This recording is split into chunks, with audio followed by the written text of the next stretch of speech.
Welcome to Satsang.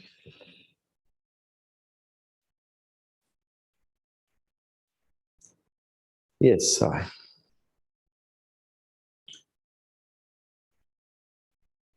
Do you like disturbing people?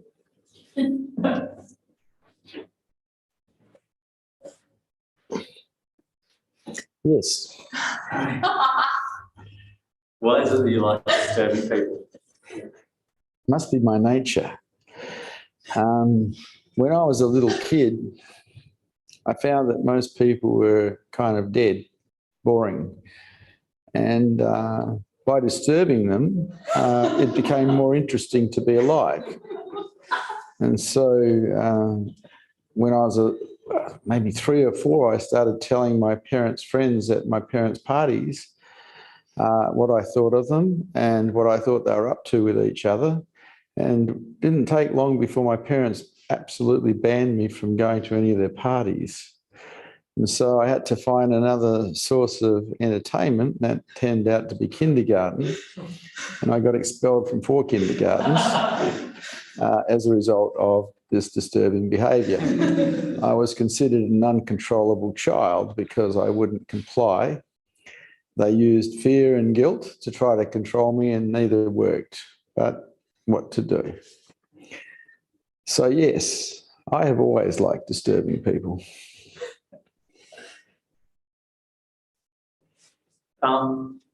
Would you think, because I'm the opposite of that nature, I'm kind of like the diplomat and I like to not disturb people and try and keep peace everywhere I go.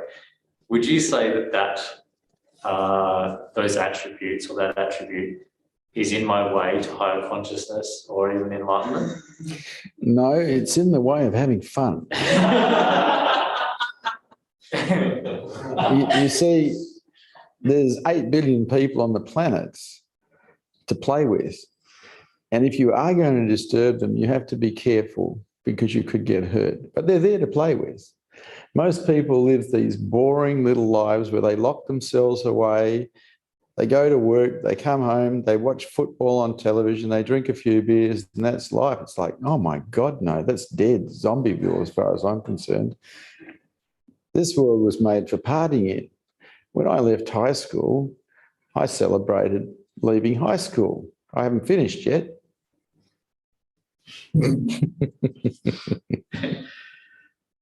Why do you think that enlightened teachers seem unreasonable often?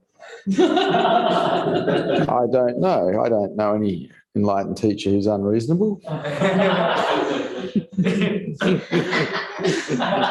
I couldn't understand the question either.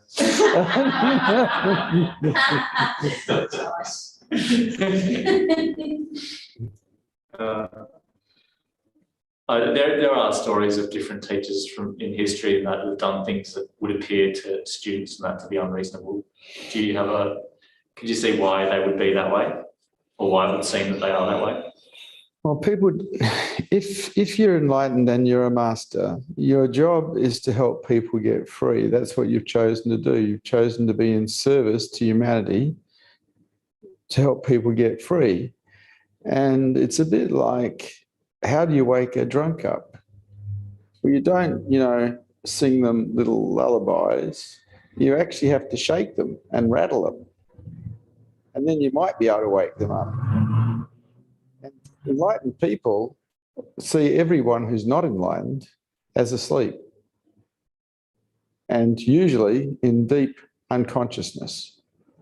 And so enlightened people tend to shake people to try to wake them up, try to get them alert enough to wake up completely.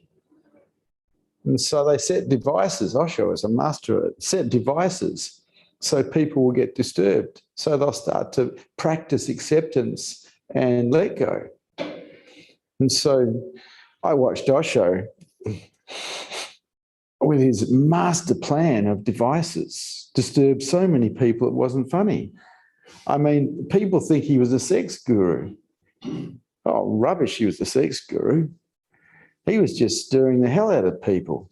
He'd invite people to actually try a smorgasbord of Italian, French, Asian, well, all sorts of different things.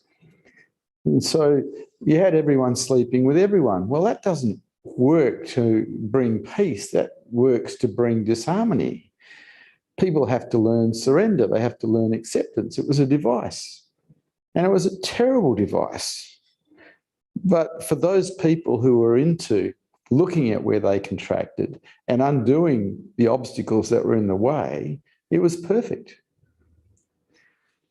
All teachers that are awake, who are masters, and there are awake people who are not masters, set devices for their disciples, for their people, so their people can learn acceptance and surrender.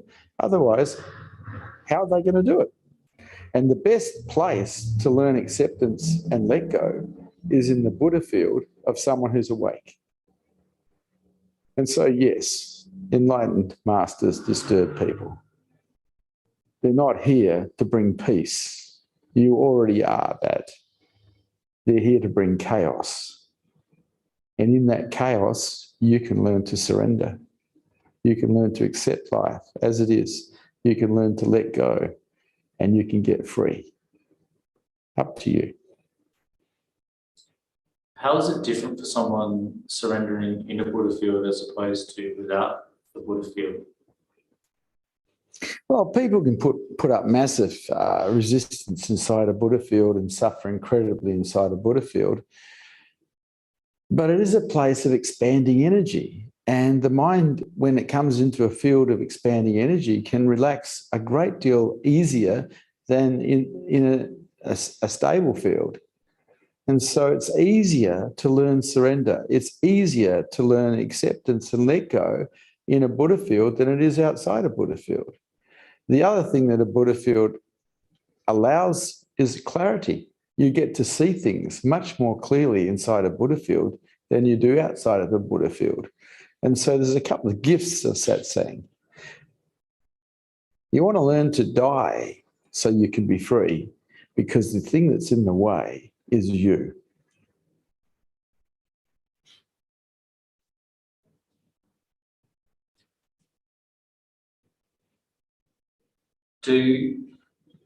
As an enlightened teacher, do you have a purpose? I have a purpose. I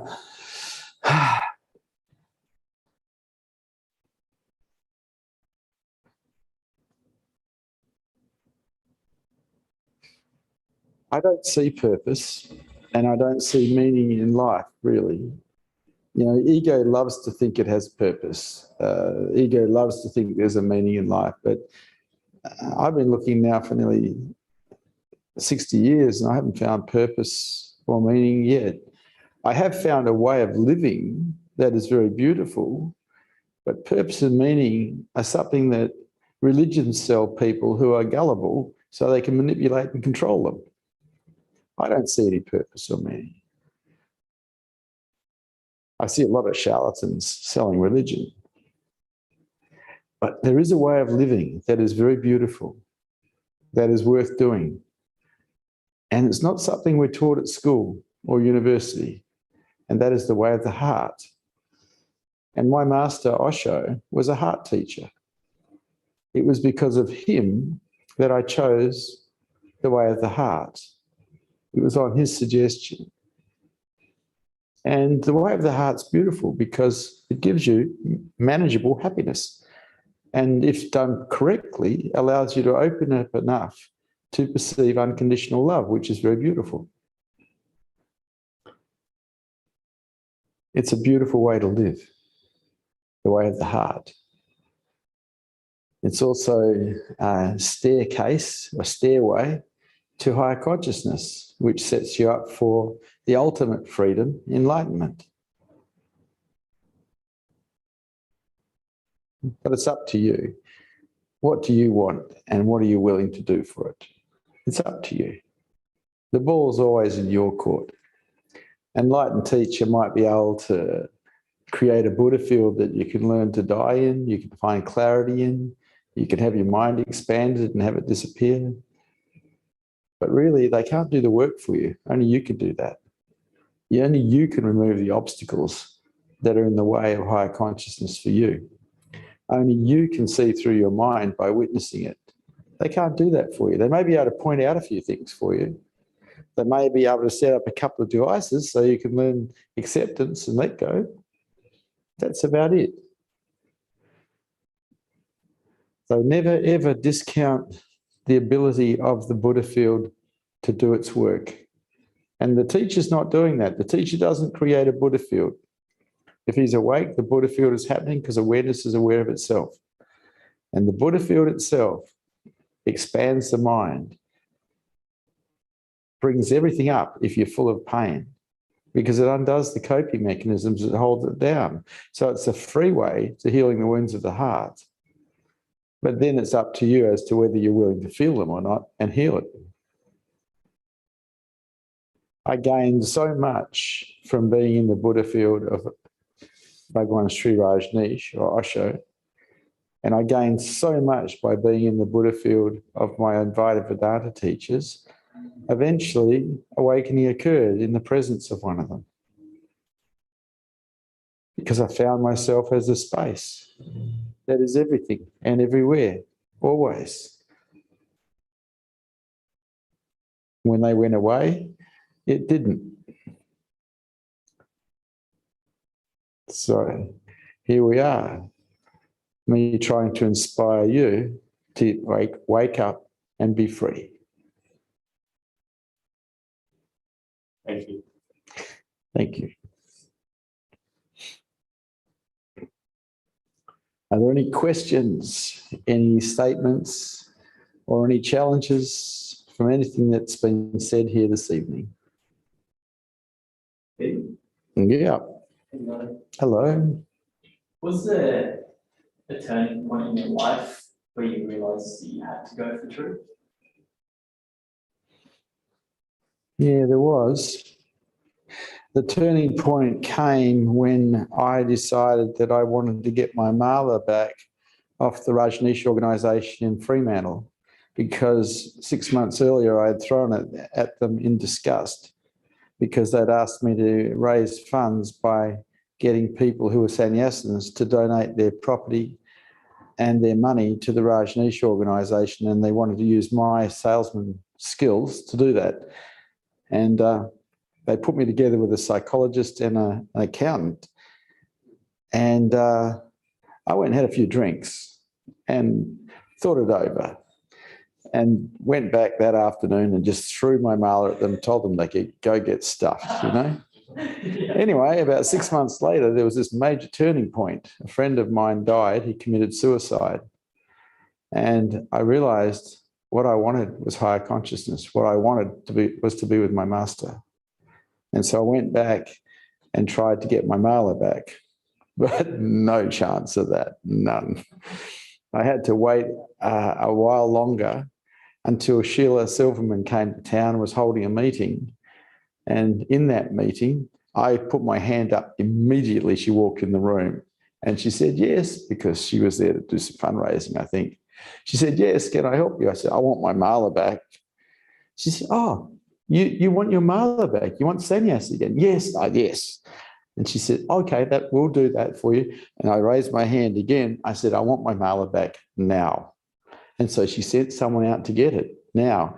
And 4 or 5 other sannyasins put their hand up as well, and they got their malas back as well. And that's how I got my mala back. But that was a turning point for me in spirituality.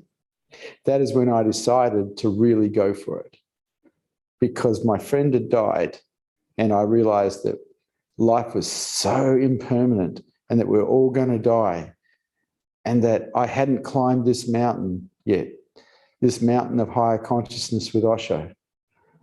And it was the only thing left to do. I was already massively successful in the business world, so I didn't have to climb that mountain again. Now this mountain of spirituality, this mountain of higher consciousness, this mountain of enlightenment in the heart was missing from my life. And my master was missing. I needed to go and get my mala. I needed to be a sannyasin again. It was a major turning point. My fiancée at the time left me as a result of this, because she didn't want me to go back with Bhagwan. She didn't want me to be a sannyasin. So I had to go and live on my launch. down in the river. It was terrible. Had to park the Porsche near the launch. But one of the funniest things that occurred at that time was we had a white cat that we'd shared. And I had bought the cat and I felt that the cat was mine. But she said the cat was hers. And so there was this disagreement over who got the cat. I'd already left the house and she had the house. So I dyed the cat red.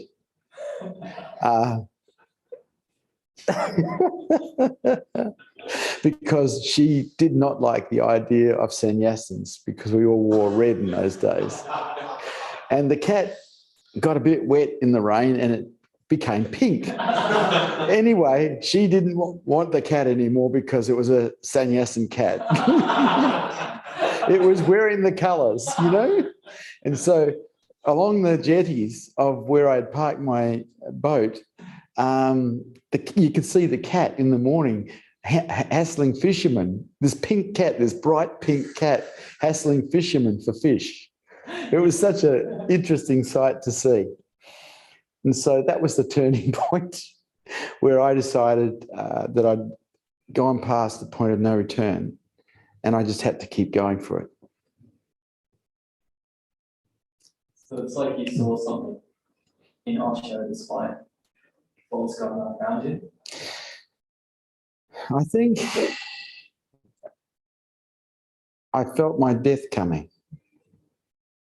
And I realised I hadn't raised my consciousness levels enough to even experience unconditional love. And I realised that I'd failed in life. Because I'd been successful in business, but I hadn't been successful in the most important thing that counts. I hadn't been successful in heart, and I hadn't been successful in higher consciousness, not to the degree where I could wake up. So I felt like a failure. And I went within a month, I went to Pune, not Pune, the ranch at that stage. I went there because I wanted to speak to him. And the only way you could speak to him, there's no way you could speak to Osho back in 1985. No way. He had thousands of sannyasins around him. But I had a publishing company back in Perth and I'd been doing journalism. And I realised that you could get to speak to Osho or Bhagwan Sri Rajneesh if you're a journalist from one of the big newspapers or television companies. And so I got to the ranch and I rang up the New York Bulletin and said I was a journalist from Australia. I was at the ranch, looked like the National Guard were going to come over the top any time. Would they like to hire me? And they said yes. And so I asked them to send a notice to the press office of the Rajneesh people that they had hired me and that I was working for them. And then I arranged the interview with Osho and I got to talk to him. And he blew my mind away. It was the best thing that had ever happened to me.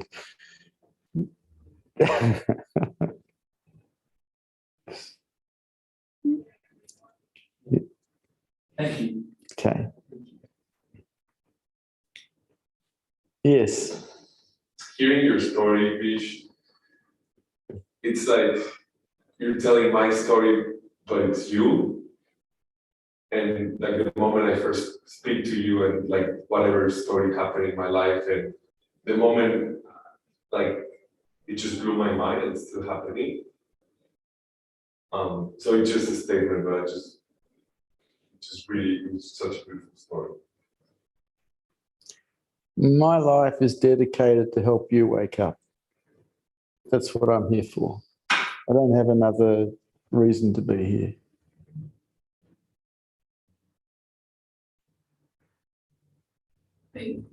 Hello. Hello.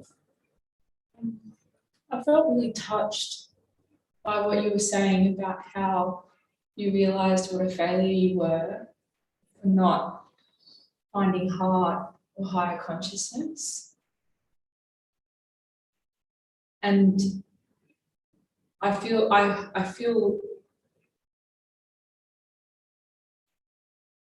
in that moment, I felt sadness, but right now I don't feel anything other than just adrenaline talking to you. What's in your mind right now?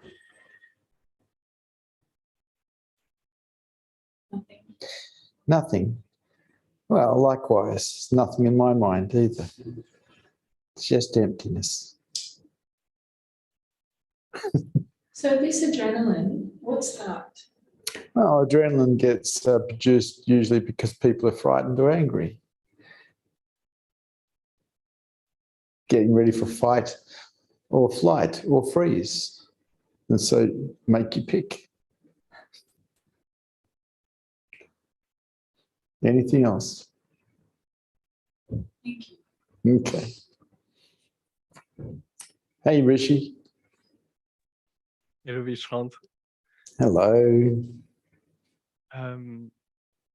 Did you use energy to help people before your enlightenment?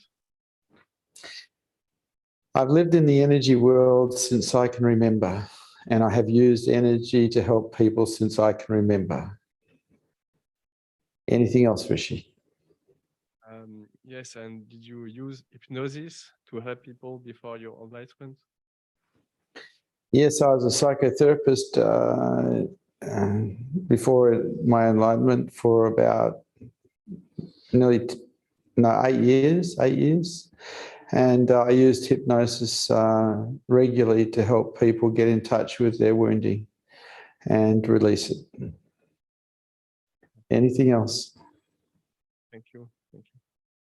Good to see you, Rishi. Yes.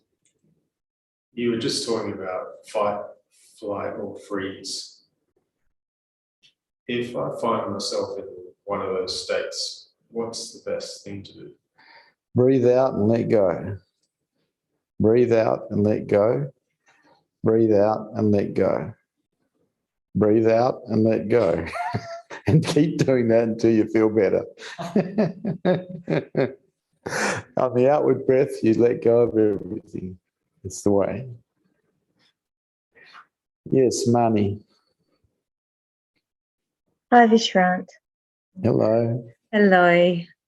I want to talk about getting disturbed. You said you like people that get disturbed. No, at the beginning. I didn't say that. I said I disturb people. You disturb people. Yeah. And I like doing it, and I always have liked doing it. Yeah. And you've known me for a long time, so you know that's true. Yeah. Oh, absolutely. Absolutely. Absolutely. Yeah, I meet all these nice guys, you know, who try and make peace and try and be friendly with everybody. They bore me shitless. I like the vibrant ones, the ones who are alive, the ones who are on fire, the ones who have fun, the ones who squeeze the juice out of life. These are the people I like. And I always have done, you know. How do you, my question is, because I get disturbed around disturbance. I get disturbed and I get disturbed when shit's happening. And I notice you don't, like there's a stillness in you, like you might get engaged, you might get involved, but it's like there's always, it's like nothing really matters. What am I missing? What am I getting caught in? You're missing enlightenment. Yeah, I certainly am.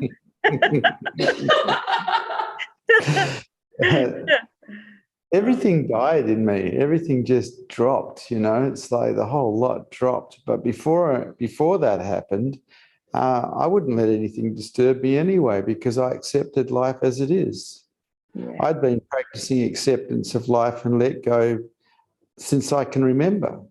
Yeah. I've been practicing openness since I can remember. I liked being cool. I didn't like being disturbed. I didn't like being uptight. I liked being cool. Yeah. And so I've been cool since I was at school. Yeah. if, you know, bad things happen to everybody. And if you can accept them, it's not a problem. If you can't accept them, it's a serious problem. Yeah, I think I can see it's lack of acceptance. The other trick that I learned was I'm okay with failure. If I'll try things, but if I fail, that's okay. And if I win, that's okay. And so I'm not holding myself in tension to try to win. I'm actually okay with failure. Yeah. And I have been pretty much my whole adult life. Yeah. And that's the opposite to what we're taught at school, because we try everything to get it right so we get a good mark and go up to the next grade. And so we don't make failure okay. So a lot of people live in a state of tension, constantly trying to get it right. Yeah. Well, I don't do that. I make a plan and I execute it when it's time. I don't procrastinate anything and I don't worry about anything, because you don't need to. And if it works, it works. If it doesn't work, it doesn't work. Yeah. Thank you. Thank you. Thank you. Hey, Mahan. Hello, Vishrant. Hello. There's some questions from online viewers. Okay. Still Mind asks, how is it possible to be awake and not be a master?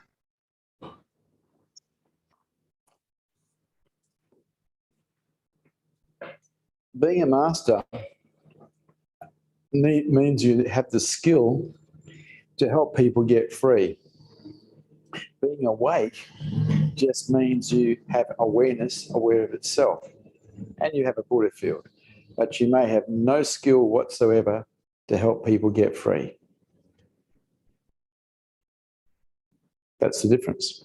A master has skills. That's the only difference, really. Awake is awake. And the thing about skills, people who have skills, a master, usually learnt those skills before awakening, because afterwards there's no motivation to learn them. So my master, Osho, was a university professor before he woke up.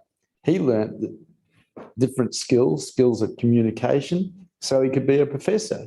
Well, he brought them into play when he was a spiritual master.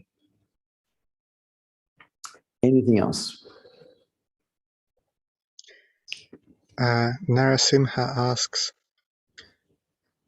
here are happening huge feelings of helplessness and stomach pain regularly. Do you have advice for me?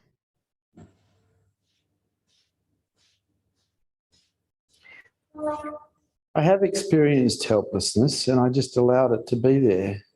I made it okay. I didn't fight it. I just allowed it to be there. I just watched it and watched it and watched it and made it okay. When we fight it and make it not okay, we hurt ourselves. It's bad enough feeling helpless without hurting yourself on top of it. Find a way to accept it as it is. Be okay with it as it is. I don't know a better answer than that.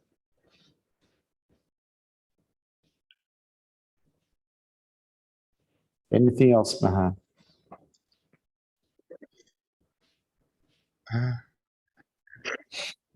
That's it for now. Thank you. Hello, Zorba. Hello, Vishrant. Hello. A couple of days ago, you spoke with somebody.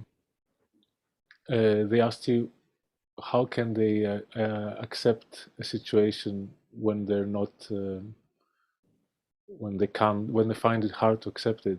And you said that the only way you know that actually works is to love it completely. So I wanted to ask you how like practically, if I'm in a situation that for some reason I find I resist, I can practice let go, but what you said about loving it completely, how would that be even Well, possible? that would have been a trick answer, wouldn't it? Because most people aren't that capable of love because they're too closed. And so, more than likely, I was trying to motivate people into finding love. And the way you find love is by being wide open.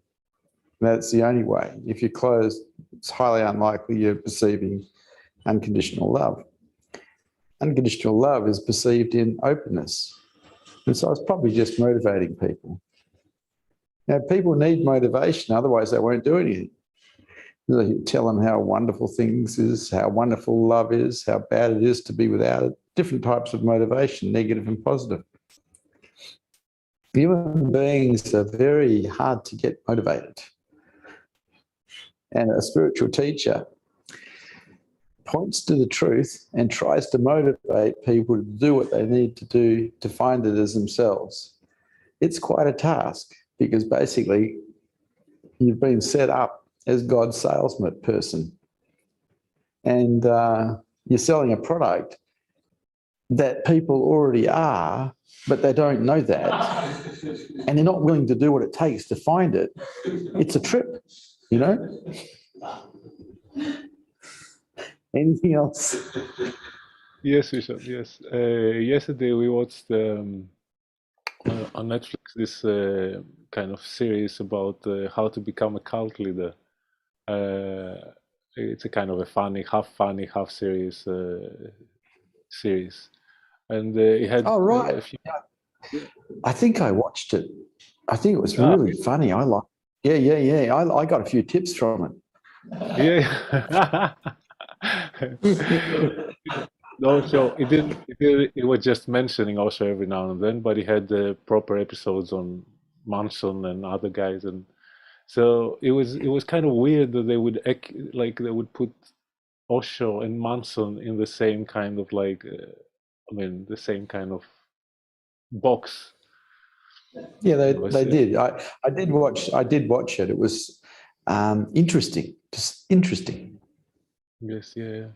So yeah, one of the things I heard a story. Once I realized that I was going to be a teacher of higher consciousness and guiding people towards truth and the heart, I realized that basically what would form around me would probably be what people would consider a cult.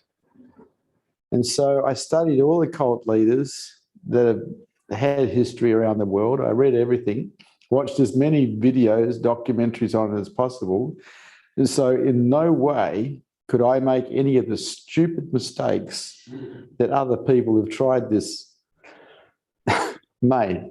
And it all boils down to one thing, usually, how they get undone, how people get hurt. They seem to think that the means, anything is okay for an end result. And so the means justify the end. That's bull dust. You can't sacrifice people for an end result. You have to take care of everyone all the way through. Otherwise, boy, do you come a cropper. And this can be seen in a lot of the Armageddon type cults where somehow they think Jesus is coming back and the end of time is happening, and they give themselves permission to do all sorts of awful things to people. Rubbish. There is only now. You take care of everyone now. Anything else? Thank you, Vishrant. Thank you, sir. Okay. There's lots of, the word cult has a lot of different meanings. It's any group or organisation that's outside the mainstream. And so I'm also in the Mustang owners cult, and the military brotherhood, which is a motorcycle club. I'm in that cult as well. Yeah, I'm definitely involved in cults. And if I was to actually be into football clubs, which I'm not, they're dead boring watching them. If you're not playing, you're just a voyeur. If I was involved in that, then I'd be involved in that cult, because all football clubs are cult, the same as all yacht clubs, the same as all cricket clubs, the same as all religions are all, by definition, cults. Anything else? Okay. Hello, Rajesh. Hi, Bhagwan. Yeah, that was one of the funniest things because someone asked you once if this is a cult, and like you instantly said, yes, it's a cult.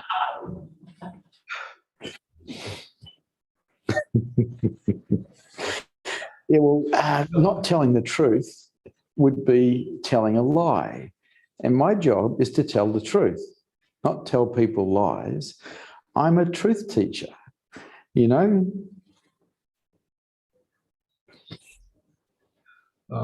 What I wanted to ask you is, in the very beginning, you mentioned your parents' parties, and at the age of 4, you telling them the truth. Were you actually, conscious to the point where you can remember that time and what you did? You know, my parents told me that this is what happened. They also explained to me that I'd been kicked out of 4 kindergartens for causing trouble. I don't have much memory of it, probably because I used to hit my head a lot.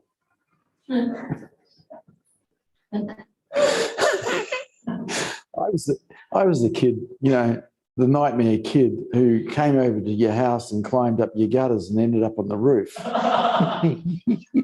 Or the guy that had the hill trolley flying down the main street at full pelt, smashing into something when it gets to the bottom. I was that kid, I don't have a great deal of memory of being thrown out of kindergartens. And I don't have a great deal of memory of early primary school, though apparently I got beaten every day because I was really bad. They tried to bring me under control by the fear of being physically punished. And I don't know what it was about me, but I just wouldn't buy it. I would not buy being a good boy so I wouldn't be beaten. Just wouldn't buy it. Had a rebellious spirit.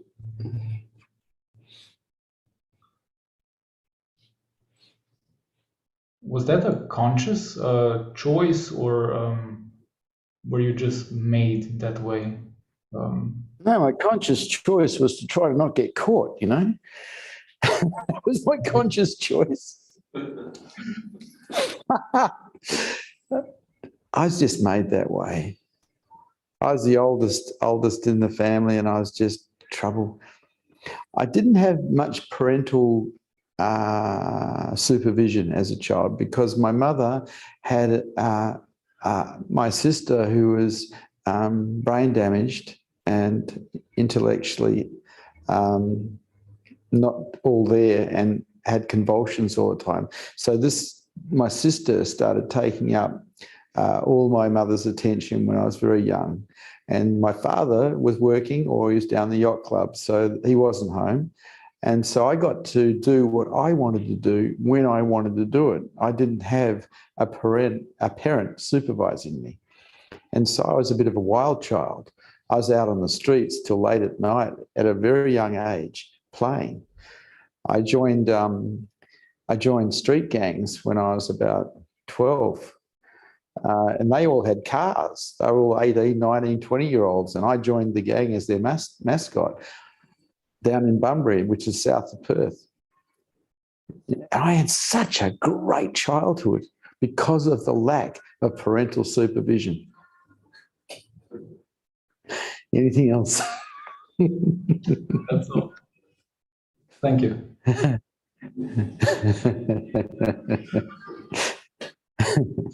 Hello, Sam. Hello, Vishrant. Hello. My understanding is that attachments are an impediment to higher consciousness. First of all, is that correct? Well, attachments cause suffering because whatever we are attached to, we get frightened of losing. and we contract and we go into resistance, and all resistance is suffering. So attachments are the second main cause of suffering or dissatisfaction. The other main cause, of course, is desires. So the two main causes of dukkha or dissatisfaction is desires and attachment. So anything we're attached to, even if it's just an idea, if we're attached to it and it gets threatened, we'll go into fear and try and protect it, go into resistance and cause suffering for ourselves. Okay, I'm going to overseas on Monday, and say, for example, I was to get ill and couldn't go, I'd be very disappointed. So I assumed that is an attachment because I'm getting disappointed. Yes, I'd say that was an attachment. Yeah, you're attached to going. Yep. If say, for example, that disappointment lasted 24 hours, is it still an attachment? You get over it or accept it within 24 hours, within a period of time? Only when you're attached to the result is it a problem. But some people, suffer their whole lives because they're attached to things. And they don't realise that they're creating their own suffering through their attachment to whatever. It's very hard to avoid disappointment. So it must be very difficult to attain higher consciousness. Does a person know if they're in a state of higher consciousness? I did, because I could run rings around everyone. But that's how you knew, because you can run rings around it. There's nothing that you get this feeling that you're switched on all the time. No, I was switched on all the time. Yeah. And that was at a very young age. Is it permanent? Can you go to higher consciousness and drop? I think so, yeah. You can start dreaming. Yep. I was into present moment awareness. I like to be present of everything that was happening around me continuously all the time from a very young age. And I also started witnessing my mind from a very young age. So my consciousness levels went through the roof at a very young age. When I started looking for people that could teach me, I had to leave Australia because there was no one here that I couldn't run rings around. And so I found teachers overseas that were further ahead than I was, and I would stay with them until I reached their level, and then I'd leave them to find someone else to learn from. And I only hung out with teachers who were switched on. I did not hang out with people who weren't switched on. It's amazing, really, you have to leave the country. So does that mean, have you come across anyone or many people in Western Australia, say in the last 20 years, who you think have attained higher consciousness? Well, there's different levels of higher consciousness.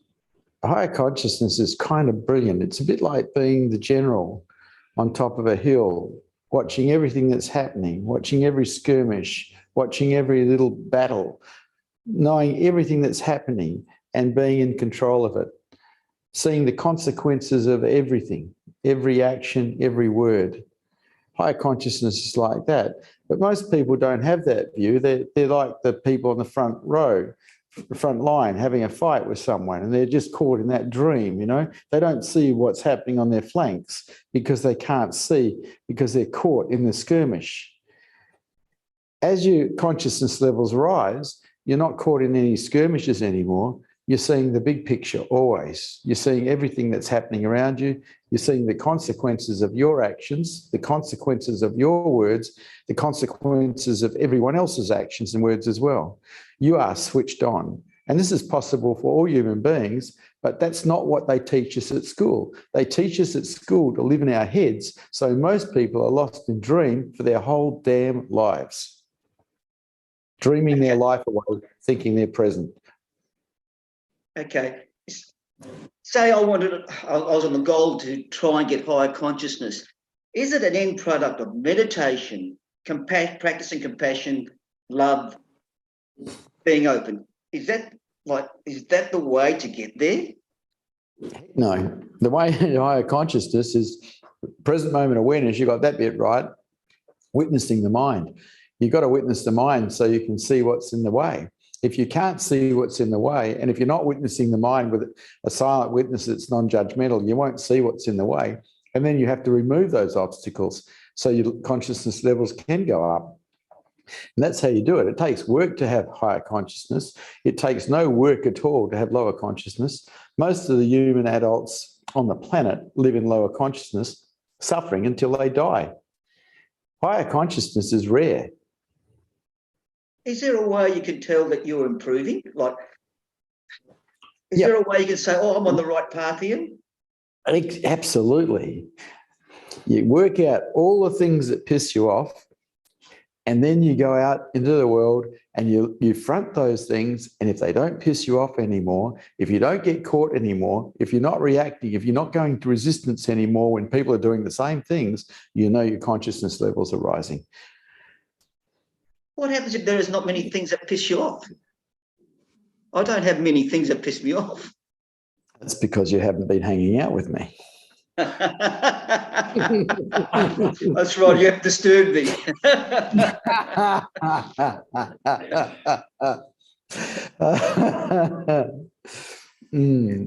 It's also possible that you might not be noticing what's getting you. Any time that you go into resistance, even if it's minor to anything, you are creating suffering for yourself and you are in lower consciousness. Someone who's in higher consciousness, really higher consciousness, has developed the equanimous mind, which means they don't react to anything.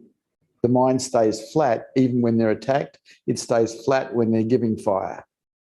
That's an equanimous mind. That's super higher consciousness. And that's possible for all humans, but it's not natural. It's against nature to have higher consciousness. It's natural for people to stay in lower consciousness, to stay serving fear. Someone who's really raised their consciousness levels has, in a lot of ways, defeated the survival mechanism. And they've removed all the obstacles that keep contracting them, which means they've probably challenged all the belief systems that were put into them by society, religions, and their parents. That takes work. It's not natural. Higher consciousness is not natural. Finding heart is not natural. Enlightenment is not natural. These things are all against nature.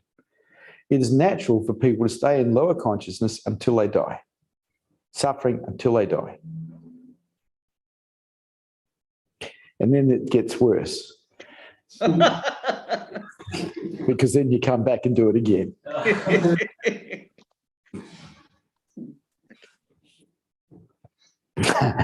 And again, and again, and again.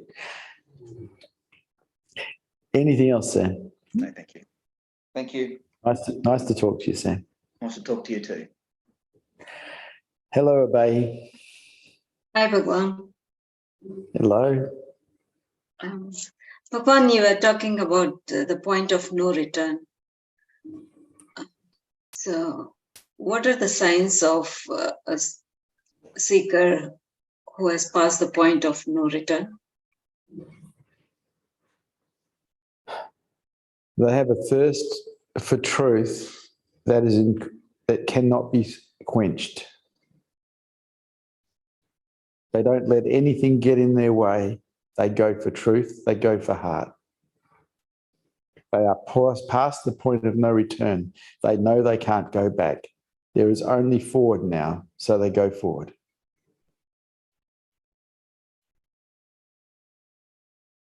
Okay, Abai? Yes, Bhagwan. Thank you. Pat.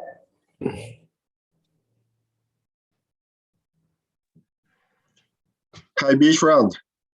Hello. I have two questions. The first one is, can you feel anger but not contract? Well, I can, yeah. People get angry with me all the time because I piss people off. I thought we established that. No, but not. Yes, I said you, but I said like someone that is not. Can I feel angry and not contract? No, if you're feeling angry, you are contracted, mate. Okay. because you've turned yourself into a victim of something and you've gone into resistance to something. You're definitely contracted and you're in resistance, which means you're suffering. And what's worse, you're involved in violence. My gosh. But what if you maybe you have it like as pain body? Rage body, right. Well, you don't have, yeah, that's different again. Some people have rage bodies because they've repressed a great deal of anger over a long period of time. And when that comes out, there mightn't be any contraction. There just might be the feeling of it coming out. That's possibly true. But that's rage body coming out. That's different again. That's different than people getting angry and blaming something and or someone for how they feel in the moment. Okay. And my second question is, do you practice any sport apart from motorcycle riding? Motorcycle riding, Mustang riding, tomfoolery, humour, walking, lots of walking. I dance. I dance. I like heavy metal rock and roll and I dance. Well, that's heavy, yeah. Yeah. See, as far as I can tell, I'm the only bogan guru who's awake on the planet. All the other ones are holy. And I'm definitely not holy. Anything else, Pat? No, thank you very much, Vishrant. Nice to talk to you, Pat. Nice to talk to you. Hello, Sita. Hi, Vishrant. Hello. You were talking about it in higher consciousness, how the survival mechanism has to be defeated. And I was wondering if that's the same in heart, if to perceive heart continuously. What allows us to perceive heart is openness. So anything that closes us is in the way. Anything. Anytime we go into resistance over anything, we are putting a roadblock in the front of us perceiving heart. Anytime we're in resistance, we have something in the way of us perceiving heart. And so someone who's perceiving heart continuously is wide open continuously. In other words, they have developed a mind that is equanimous. Anything else? No, that's all. Thank you. Okay. I will tell you that's very rare. Yeah, well, that's what I'm seeing. You know, most people are closed, and Yep, they are. I know in yoga or in the text it says that you need to overcome survival mode, you know, worrying about money and things like that to actually have a heart awakening. Well, you can have a heart awakening at any time, but to have a heart, to be able to perceive love in any continuous way, you have to be open. And if you're constantly closing because of survival issues, you know, fear or anger, or any kind of resistance whatsoever, well, you've got a problem. You've got obstacles in the way. Yeah. Unconditional love is the most beautiful thing a human being can experience, but it's forbidden to those that are closed. They might be able to perceive primal bonding, which is just natural, but unconditional love, that's very special. That's I wouldn't have a clue about it if I hadn't experienced it. Yeah, there you go. So what you do is, now you've experienced it, you give everything to find it again. That's the seeker. That's the seeker. Everything. You do everything to find it again. Everything. Because it's worth everything. It's the best. Hello, Amber. Hello. Hello, Vish. Hello. Hello. I don't really remember my question. I no, don't but remember it because it wasn't in my mind.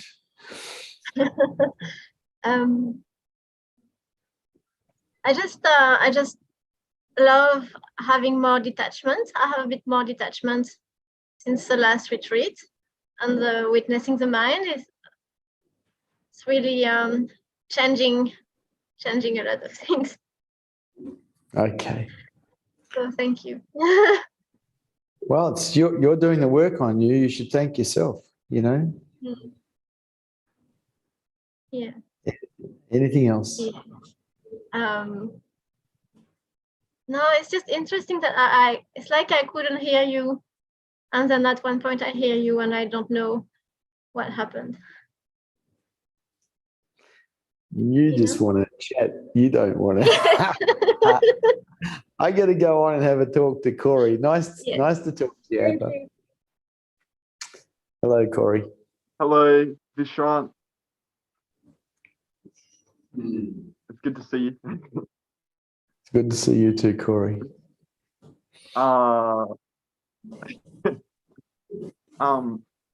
Is there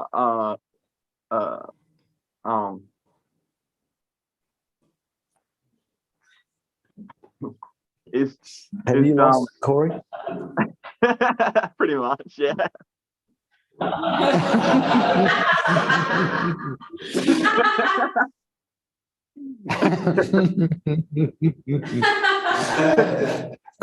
Good one, mate.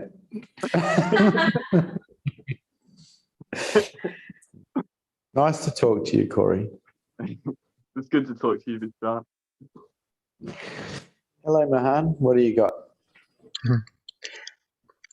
Easy Calm asks, do you think it's good to ponder on your fear or anger?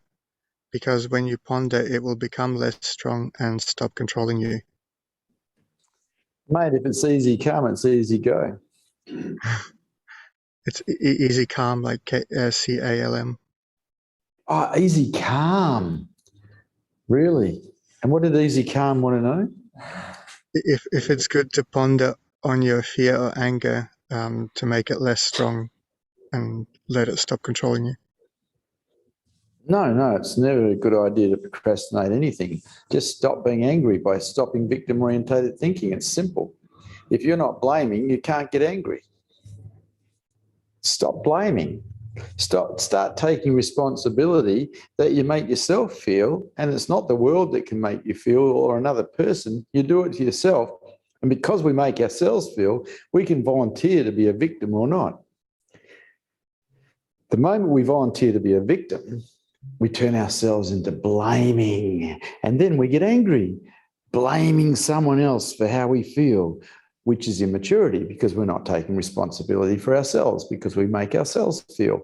No one can make me feel but me. I wonder who makes you feel. Would it be you? Or do you think it's someone else or something else? Have a look at the maturity level in blaming other people or other things for your feelings. You create your feelings, not someone else, not something. You create your feelings. You are 100% responsible. You get angry, you did it, and you got involved in violence because anger is violence. And you did it. You turned yourself into a victim of something and went into blame. Nobody is responsible for that but you. You create your own reality by the way you think. Anything else, Mahan? Yes. Dana asks, hi, dear Vishrant. I'm looking to you giving me feelings of love. I'm in fighting with my tamasic habits. One of them is I like to talk with friends or any smart person, and I think I'm disturbing them. So it's giving me bitterness inside when I see that I'm addicted to that. Maybe I need attention. Going fully inside feels as a no sense of life. Can you comment? So that was a statement. Why would I want to comment on that? People want to ask me questions. I don't mind answering questions, but I'm not going to comment on statements people make. They're entitled to their understandings, their beliefs. I'm not interested. If you want to ask a question, I'll answer it. Life's too short to get caught up in procrastination about what people say or what people say. It's really not good. Anything else, Mahan? That's all. Thank you. Okay. Yeah. An empty mind is beautiful. A silent mind that is empty is beautiful. No mind is beautiful. Raise your consciousness levels to a height where you stop thinking, where you're just present to everything that's real. This is a beautiful. Up to you. Only you can make that happen. Up to you. Thank you for Satsang. Good to see you brave hearts here tonight.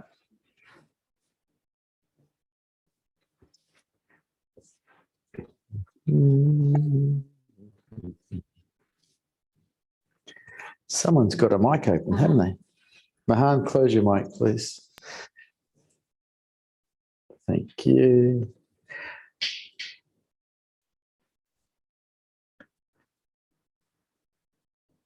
Okay. Bye-bye, everyone online. I didn't get to talk to all of you, but I would have liked to have.